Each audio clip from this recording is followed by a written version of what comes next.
सभी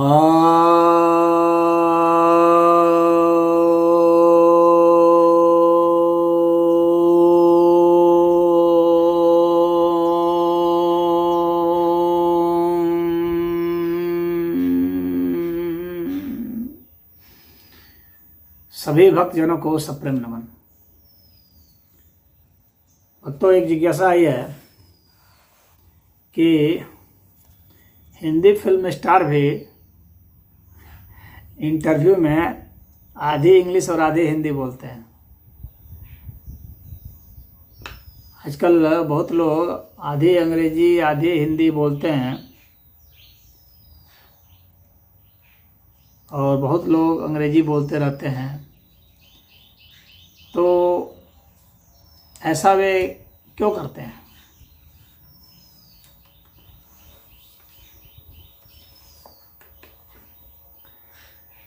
आजकल बहुत सारे गार्जियन लोग हैं जो भाई इंग्लिश मीडियम स्कूल में पढ़ा रहे हैं बच्चों को लगातार कि इसमें पढ़ो। जो भाषा की जो समस्या है, कहते हैं कि उस भाषा में पढ़ो जिस भाषा में तुम महत्वपूर्ण हो जाओ। असल में यहाँ पर उपयोगितावाद और गुलामी मस्तिष्क का होना यह बहुत बड़ा कारण है।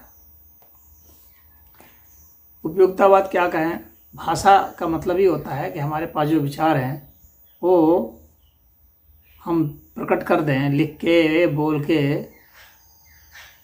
जो कि आपके पास चला जाए और आप भी उसे समझते हो। तो विचारों का आदान प्रदान सुगमता से हो जाए, हमारे भाव अच्छे से प्रकट हो जाए, तो ये भाषा का काम है।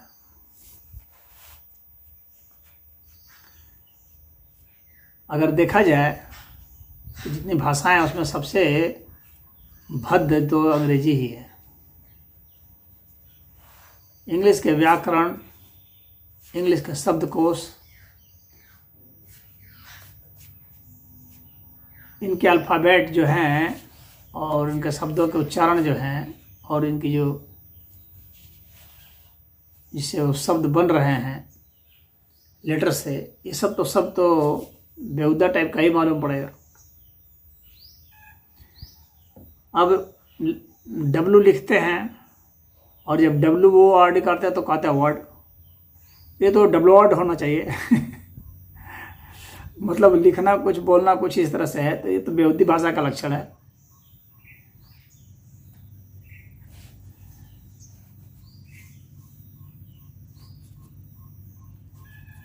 एक ही तरह का अब एच बोलते हैं और एच ओ यू आर लिखते हैं तो उसको आवर बोलते हैं। क्यों?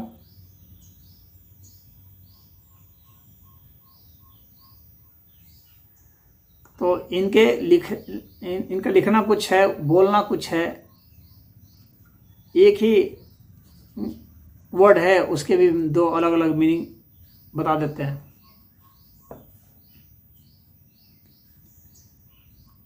और दो अलग अलग वर्ड है उसका एक ही तरह का उच्चारण भी कर देते हैं। जैसे सीट है, SEAT और CEAT, इन दोनों के अलग अलग हो जाते हैं। उच्चारण एक है, मीनिंग अलग है।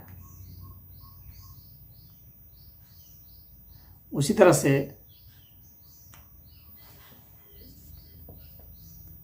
और भी बहुत सारे वर्ड आपको मिल जाएंगे। बोलना कुछ, लिखना कुछ, कहना कुछ, और कुछ ऐसे शब्द इनमें हैं, कुछ ऐसी चीज़ें हैं जिसका तो कुछ अता पता भी नहीं चलता।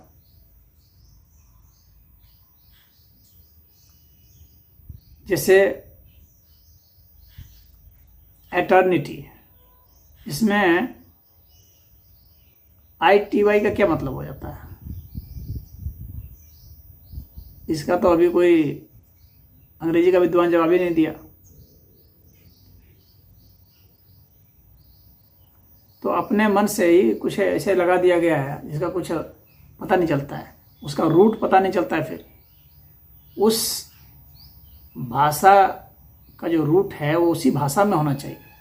जो वर्ड रूट है उसी भाषा में होना चाहिए, तभी भाषा सही होती है। अगर उसका रूट उस भाषा में नहीं मिल रहा है, कहीं कहीं से उसने हायर किया हुआ है, कहीं कहीं से उधार लिया है, कहीं कहीं से चुराया हुआ है, कहीं कहीं से ऐसा किया हुआ है, या अपभ्रंश के रूप में वो एक परवर्जन के रूप में उसमें डेवलप हो गया है, विकसित हुआ है, तो उसको क्या कहेंगे। तो इसलिए अंग्रेजी जो है ये तो सबसे इडियोटिक लैंग्वेज है। अगर आप देखें तो इसको बोलने पर गर्व नहीं होना चाहिए, बल्कि हीन भावना से ग्रस्त हो जाना चाहिए आदमी को। तो क्योंकि जिसका व्याकरण गड़बड़ है, इसके शब्दावली, डिक्शनरी वगैरह सब कुछ गड़बड़ है, तो उस पर गर्व किस बात का। लेकिन उसी को लोग बहुत गर्व से बोलते हैं, क्योंकि अंग्रेजों के गुलाम रहे हैं। जिसके गुलाम रहे हैं तो उसका जो है गुणगान करना गुलामों की आदत है। तो अंग्रेज चले गए, लेकिन जो है अंग्रेजियत का भूत यहाँ पर चल रहा है। क्यों चल रहा है, इसके पीछे कारण क्या है। हम लोग किसका गुलाम बनते हैं। एक तो गुलाम होता है कि जिसने हमारे पर शासन किया, उसका गुलाम। दूसरा, हम सबसे बड़ा गुलाम किसके होते हैं, संसाधनों के। जो हमें रोटी देता है उसके हम गुलाम हो जाते हैं। तो हम लोगों को लगता है, और बहुत कुछ सही भी है, कि अगर कुछ कमाना है, धमाना है, तो अंग्रेजी जानना पड़ेगा। इसका मतलब इससे रोटी आती है। क्योंकि जितनी नौकरियां हैं उसमें इसको कर दिया गया है लागू। हायर जॉब्स जितने भी हैं सब में इसको लागू कर दिया गया है। बोलचाल की भाषा में, पार्लियामेंट में, तो कोर्ट में, ऑफिसेज में इसी को रख दिया गया है। लिखंत पढ़ंत इसी में हो रहा है। तो इसकी पढ़ाई हो रही है और नौकरियों में इसकी मांग है भारत में। हम लोगों ने अब तक विकल्प इसका नहीं खोज पाया। ये हम लोग का दुर्भाग्य है। विकल्प है, खोजने की बात क्या कहूँ, लागू नहीं कर पाया। तो इस कारण से अब हम लोग सोचते हो ये तो हम लोग को रोजी रोटी देगा, तो यही माई बाप हुआ। तो इसीलिए हम लोग इसका भजन गाते रहते हैं।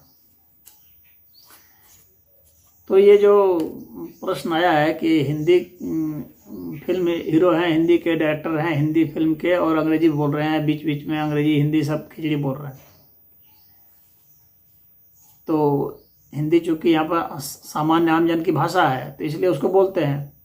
और अंग्रेजी से वो यह जताना चाहते हैं कि मुझे बेवकूफ़ मत समझना, मुझे मूर्ख मत समझना, मुझे अनपढ़ मत समझना, मैं बहुत पढ़ा लिखा हूँ, और मुझे गरीब मत समझना, मैं बहुत पैसे वाला हूँ।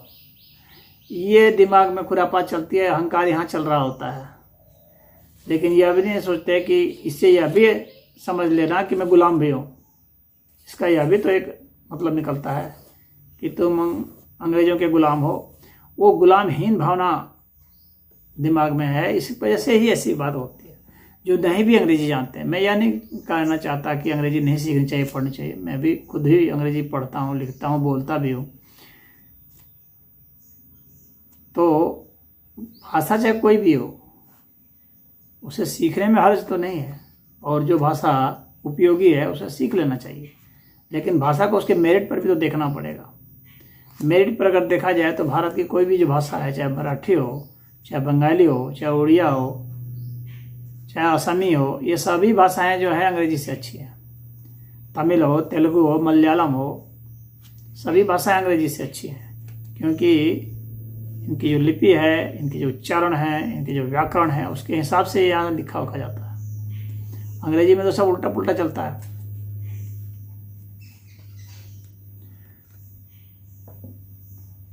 तो अब सी का ही उच्चारण कहीं पर के रूप में होगा, कहीं पर सी के रूप में होगा। अब देखिए लिख रहे हैं सी, और जब सी ए टी का कहेंगे कैट। ये के क्यों हो गया, इसका क्या जवाब है? इसका उन लोगों पर कुछ भी जवाब नहीं है। फादर, फादर कहाँ से आया, ये शब्द कहाँ से आया? मदर, ये शब्द कहाँ से आया? इसका उन लोगों का जवाब नहीं है। ये संस्कृत के अपभ्रंश है। मात्र से मादर बना है, पितृ से फादर बना है। तो संस्कृत के बहुत सारे शब्द हैं जो कि अपभ्रंश होकर के अंग्रेजी बने हैं। तो इसमें अभिमान करने की क्या जरूरत है। हाँ, आजकल साइंस के बहुत सारे रिसर्च हो रहे हैं, उसमें इसका प्रयोग हो रहा है, लैटिन का, इंग्लिश का प्रयोग हो रहा है, जिसके कारण भी इसका महत्व बढ़ गया है, क्योंकि वैसी शब्दावलियाँ होती हैं। तो जो अन्य भाषा के लोग हैं, जैसे हिंदी की बात यहाँ है, तो हिंदी भाषाभाषी के जो विद्वान हैं उनको चाहिए कि वो नई शब्दावलियों को जोड़े और उसको और बेहतर बनाए। और यहाँ के सरकार को चाहिए कि अंग्रेजी को, संस्कृत को, इन सबको अनिवार्य किए हैं, हिंदी को भी अनिवार्य किए हैं, तो ये करें अच्छा से। सभी स्कूलों में, कॉलेजों में पढ़ाया जाए, सभी जगह पढ़ाया जाता भी है भारत में। बस इसको अनिवार्य बनाने या न बनाने की बात होती है। तो किसी विषय में इसको अनिवार्य बना देते हैं, कहीं पर अनिवार्य नहीं बनाते हैं। किसी जॉब के लिए अनिवार्य हो जाता है कुछ, किसी जॉब के लिए नहीं होता है। तो यदि हमको कोई भाषा को प्रमोट करना है, उसको अच्छा करना है, तो हमको उसे सभी जॉब में उसे अनिवार्य बनाना पड़ेगा। कंपलसरी सब्जेक्ट नहीं रहेगा तो उसको लोग नहीं पढ़ेंगे, उतना ध्यान नहीं देंगे। और जो सरकारी कामकाज हैं, कोर्ट के कामकाज हैं, पार्लियामेंट के कामकाज हैं, सभी कामकाज में जिस भी भाषा को हमको बढ़ाना है तो उसी में कामकाज करवाना पड़ेगा। हिंदी बढ़ाना तो हिंदी में कराना पड़ेगा, अंग्रेजी बढ़ाना तो अंग्रेजी में करना पड़ेगा, अगर बंगाली बढ़ाना है तो बंगाली में करना पड़ेगा, संस्कृत करना है तो संस्कृत में करना पड़ेगा। तो ये सरकार को अपना पॉलिसी बनाना है। तो बेहतर तो यही होता है, तेज़ी से विकास आदमी तब करता है, कोई सभ्यता तब करती है जब वह अपनी मुख्य भाषा, अपने ही मातृभाषा को बनाए और उसके बाद अन्य भाषाओं को भी सीखे, क्योंकि अन्य भाषा भी जरूरी है, अंग्रेजी भी जरूरी है। लेकिन दास्तां नहीं होनी चाहिए, अपनी भाषा को प्रमोट करना चाहिए। और बहुत आसान भी है, बस सरकार को एक फरमान जारी करना है। अगर आपको संस्कृत को बढ़ावा देना है, मातृभाषा, जब डॉक्टर भीमराव अम्बेडकर थे, संविधान जब बनाया जा रहा था तो उन्होंने कहा कि संस्कृत को मातृभाषा बनाना चाहिए, क्योंकि संस्कृत एक मातृभाषा है जो सभी को जोड़ सकती है। देश के सभी क्षेत्रों को संस्कृत ही जोड़ सकता है, वो हमारी परंपरा से है। सभी धर्मों के शब्दावलियाँ, यहाँ के सभी भाषाओं की शब्दावलियों में संस्कृत के शब्द हैं। संस्कृत जो है हमारी संस्कृति में रचा बसा है। चाहे जैनियों के ग्रंथ हैं, चाहे बौद्धों के ग्रंथ हैं, चाहे हिंदुओं के हैं, चाहे किसी के भी हैं, उनमें संस्कृत बहुत आयत में है। इसलिए संस्कृत का उन्होंने प्रस्ताव रखा था, लेकिन जो नेहरू जो थे वो उन्होंने इनकी बात नहीं मानी, क्योंकि नेहरू हर समय ये जताना चाहते थे कि आई एम द बॉस, और अम्बेडकर को नीचे दिखाना चाहते थे। इसीलिए अम्बेडकर भी गुस्से में थे। उन्होंने कहा कि ये जो संविधान बना भी है, क्योंकि उन्होंने खुद ही उसको बनाया, कहा कि इस संविधान को तो जला देना उचित रहेगा, अगर मेरा बस चले तो मैं जला दूँ। पार्लियामेंट में उन्होंने बोल दिया था, क्योंकि उनके मुताबिक वो लिखा नहीं गया था। तो जो लोग इंग्लिश इतरा इतरा के बोलते हैं, नहीं भी जानते हैं तो भी उल्टा पुल्टा बोलते हैं और उस पर भी इतराते हैं। वे सोचते हैं कि इससे मैं बहुत एडवांस, बहुत शिक्षित कहलाऊंगी, और गिटपिट उसमें बुक करेंगे, सोचेंगे कि मैं तो बहुत श्रेष्ठ हूँ, जबकि सबसे। और वे बात किस चीज़ पर कर रहे होते हैं, विषय क्या होता है? विषय तो बहुत कचरा होता है, विषय तो उच्च स्तर का नहीं होता है। अंग्रेजी भाषा खुद ही उच्च स्तर की नहीं है, सबसे लो स्तर की है, बल्कि इतना कबाड़ तो कोई भाषा नहीं है। और उसमें विषय भी जो है कबाड़ी होता है।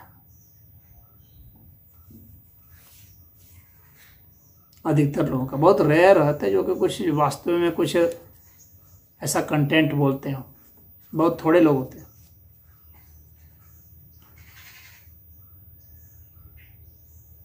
तो उस पर इतराने की कोई ज़रूरत नहीं होती है, लेकिन इतराते हैं इसी से, क्योंकि यह उनका स्टेटस सिंबल बनता है।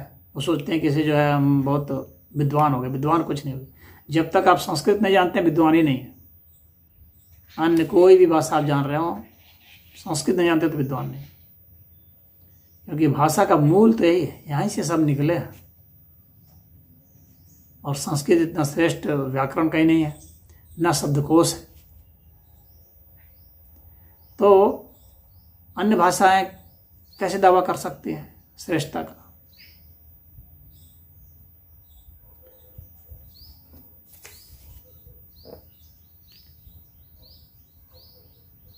बड़े आदमी को बोलना तो भी यूं ही बोलेंगे, छोटे बच्चे को बोलना तो भी यूं ही बोलेंगे। ये कौन सा संबोधन हुआ? इस संबोधन में तो कोई आदर ही नहीं है। तो ऐसे ही उटपटांग भाषा है, ठीक है, चल रहा है। अब इसमें सिर्फ हीन भावना से ग्रस्त लोग ऐसा बोलते हैं। हाँ, जो व्यक्ति नहीं जान रहा है हिंदी या आपकी मातृभाषा को नहीं जान रहा है और वो अंग्रेजी ही बेचारा जानता है, तो ठीक है, अंग्रेजी में बात करना उचित है। विदेश के लोग हैं जो नहीं जानते हैं, तो ठीक है, वहाँ बातचीत उचित है, लेकिन आपको तो अपनी भाषा बोलनी चाहिए। और भारत के जो प्रतिनिधि हैं, जनप्रतिनिधि हैं, प्रधानमंत्री, राष्ट्रपति जो भी हैं, ये विदेश जाते हैं, चाहे विदेश मंत्री हैं, इनको तो अपनी भाषा में बोलना चाहिए। वहाँ अनुवादक हैं, अनुवाद करेंगे, या कोई मशीन होती है वो अनुवाद कर देगी। चीन के लोग भी आते हैं तो चीनी बोलते हैं, रशियन लोग रशियन बोलते हैं, क्यों अंग्रेजी बोलेंगे? जापानी लोग जापानी बोलते हैं। तो जहाँ की जो भाषा है वहाँ बोलेंगे। भारत की जो मातृभाषा होगी वे लोग उस भाषा में बोलें, अंग्रेजी क्यों बोलेंगे? अंग्रेजी तो फिर वहीं बोला जरूरी है जहाँ जब आपको अंग्रेजी आ भी रही हो, सामने वाला अन्य भाषा नहीं समझता हो, वहाँ कोई अनुवादक भी नहीं है, कोई ट्रांसलेटर नहीं है, तो ठीक है, फिर आप बोलिए, उसमें कोई हर्ज नहीं है। तो इसमें कोई गुमान की बात नहीं है। भाषा बस सिर्फ अपने विचारों के संप्रेषण, भावों के संप्रेषण के लिए होता है। तो मैं समझता हूँ कि इस विषय में कुछ और ज़्यादा बोलने की आवश्यकता नहीं है।